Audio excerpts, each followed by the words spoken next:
explore it through the magic of inventions, but even more importantly, the inventions of the emotions inside of the family. Because I think the family and the structure of the family is like one of the big things that is at the core of the film. Veronica Jangle lost all the things that he thought was valuable. As a result, he lost the things that were most valuable to him. His wife died, his daughter left, he's seen his granddaughter. His world is over, his imagination or belief in magic is gone. And I think he has to come back to the core of his family and understanding what that means, understanding about the magic of love.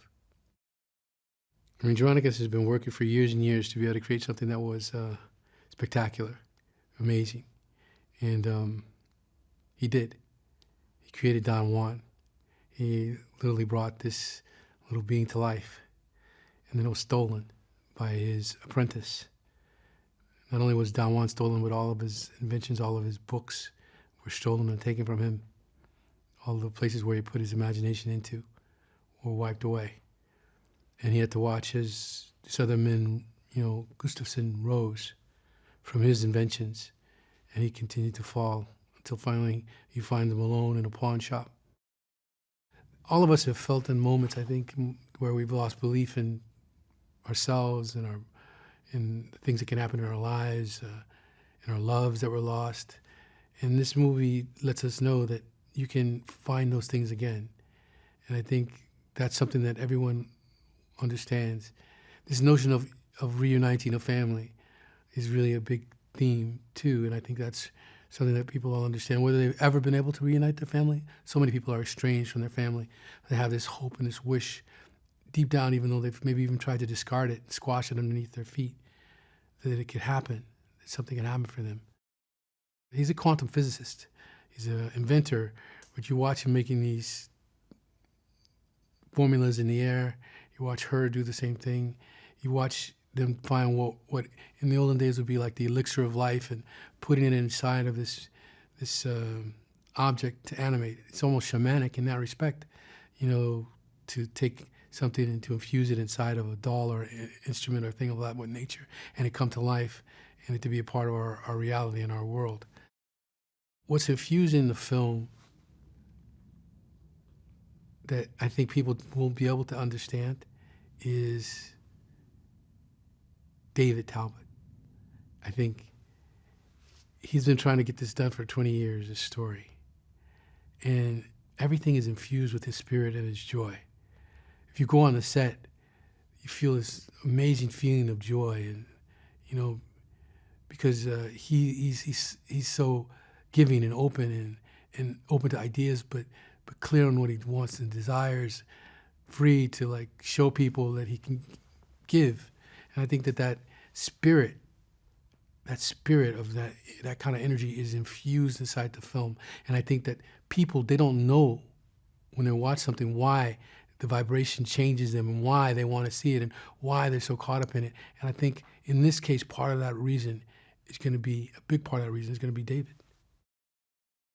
It's a fascinating character, Veronica Jangle.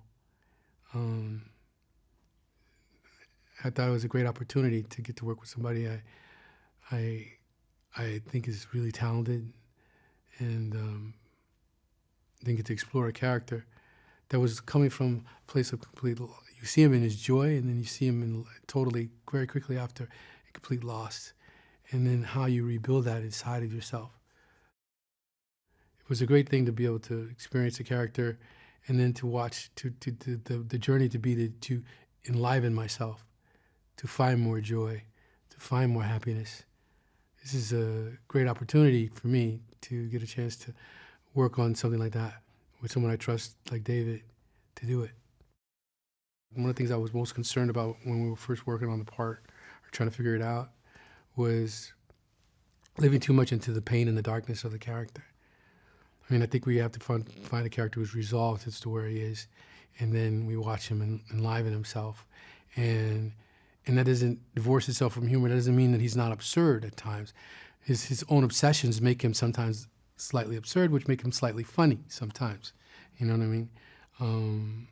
And it was like trying to figure out those kind of balances and looking at the script and just little scientific thinking, trying to look at the formulas coming in to set. I was here early.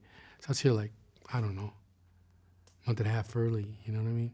So even when they were creating the inventions and stuff, it was going in and visiting the inventions and looking at seeing what they were and trying to possess them as my own and keeping a little book of my own things. And it's a different journey, but I started working in New York and then I carried forward through it here. I haven't sang in forever, and so I didn't think I could sing. I wasn't sure if I would be able to sing. And honestly, the guy in New York, Matt Farnsworth, I started working with him on, doing vocalizing and stuff to get ready. And he made me feel confident again. He made me realize I could sing. I could sing. Maybe I'm not gonna sound like Anika, I'm gonna have my own way, but I can at least carry a tune, and it could, it made me feel strong. It made me feel comfortable. The dancing and the choreography and the singing is so amazing. What's interesting about it, like I said, when I said David, is like the crew seems to have taken such a strong personal stake in the film that they've applied themselves and put some tiny details into everything. So when you walk into a room, there's little details about stuff everywhere. You walk in, there's little words and painting, other things that nobody's gonna see, but they do. And it's that they know it's there, and that changes the vibration of the room. And it's those kind of things, I think, as I said before, that people feel innately inside of them. The kind of care that's being done, everywhere you look. The dancers, when they're hitting the ground, they're going hardcore. Madeline, she's done amazing stuff, with both the songs she's done and also all the scenes she's done. So you can see just so many things. I think she's amazing. I think she's an extraordinary young girl. She's really talented as an actress. She's a really great singer. She has an amazing sense of humor, hyper intelligent person, quite wise in many ways, and yet having the capacity to just be a child at any second, never losing that connection to fun, the thing that kids, to be able to look at things and see them for the first time, even while she's behaving as if she's seen them 1,000 times before. I'm actually really excited to see the scenes in Gustafson's factory. I saw when we did the read-through, and I looked at some of the rehearsals. David showed me some of the rehearsals of the choreography and stuff, earlier. And and thinking of him doing that is, it's going to be it's a lot of moments where people are going to go. I think the people will go, if it was a film, I would say they're going to go 2 or 3 times just because they're going to miss certain things because they're going to be caught up in one of the moments that went before it. I identify with Geronicus. I think sometimes I can live in a more shadowed place, and he's living there and he starts to grow out of it. And I think I can understand that. I think that at my core, I believe in the miraculous. I believe in possible, the notion that anything can occur. I believe that. I believe that, there are things that life throws at you that make things difficult.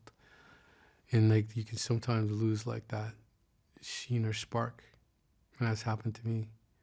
And I think I can gain those things back too.